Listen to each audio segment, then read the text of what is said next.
खबर शामिल करते हैं वजीराबाद से। मुस्लिम लीग नून की मकामी क़यादत ने 16 अक्टूबर के जलसा के हवाले से गोंदल हाउस GT रोड पर हंगामी प्रेस कॉन्फ्रेंस का इनेकाद किया, जिसकी सदारत ज़िलाई सदर मुस्तनसर अली गोंदल ने की। मज़ीद तफसीलात जानते हैं वजीराबाद से साजिद हुसैन बाट की इस रिपोर्ट में।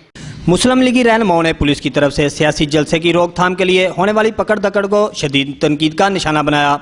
प्रेस कॉन्फ्रेंस में शरीक मेंबर कौमी असम्बली डॉक्टर निसार अहमद चीमा ने कहा कि जब ये हुकूमत बनी तो अपोजिशन की ये ख्वाहिश नहीं थी कि इमरान खान और इसकी टीम को काम करने से रोका जाए। इसे बिल्कुल फ्री होकर काम करने का मौका दिया गया ताकि इस टीम के अज़ाइम अवामुन्नास में बेनकाब हो जाएं। 2 साल में मुल्क में बदतरीन महंगाई, लाक़ानूनियत और बदअनवानी को परवान चढ़ाया गया। आटा, घी, बिजली, गैस की कीमतों में होशरबा इजाफा हो गया है।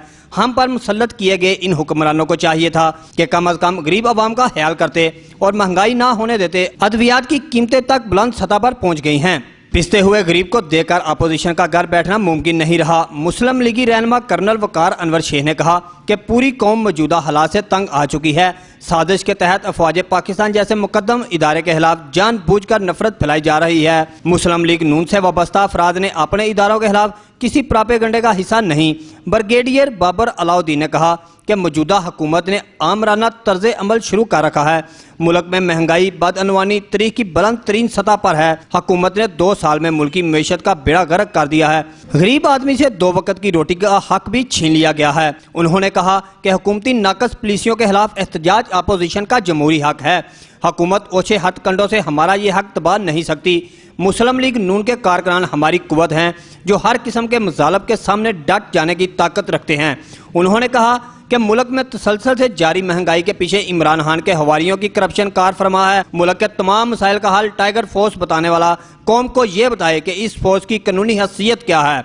उन्होंने कहा कि अफवाज पाकिस्तान को बदनाम करने वाले मुल्क के दुश्मन हैं जो बैरूनी ताकतों का अलाकार बन रहे हैं। खालिद मंजूर चीमा, इम्तियाज अजहर बागड़ी और दीगर ने कहा कि मुस्लिम लीग नून के किसी कारकुन के साथ होने वाली ज्यादती को PTI की ज्यादती समझेंगे।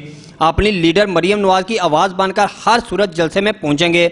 हमारी जद्दोजहद का मकसद मुल्क की सलामती के लिए है। 2 साल में झूठ बोलने के सिवा मौजूदा क़यादत ने कोई कारनामा सरअंजाम नहीं दिया। 70 साल की उम्र में भी इसे नहीं पता कि कब्र को सजदा नहीं किया जाता। हर मुसलमान जानता है कि कब्रों को सजदा नहीं किया जाता। तहसील सदर पाकिस्तान मुस्लिम लीग नून यूथ विंग वकार अहमद चीमा ने कहा कि हम मुल्क को बचाने के लिए मुतहिद हैं। नून लीग का हर जवान वतन का दिफा करना जानता है। कैमरा टीम के हमरा साजिद हुसैन बाट, City 5 न्यूज़, वजीराबाद।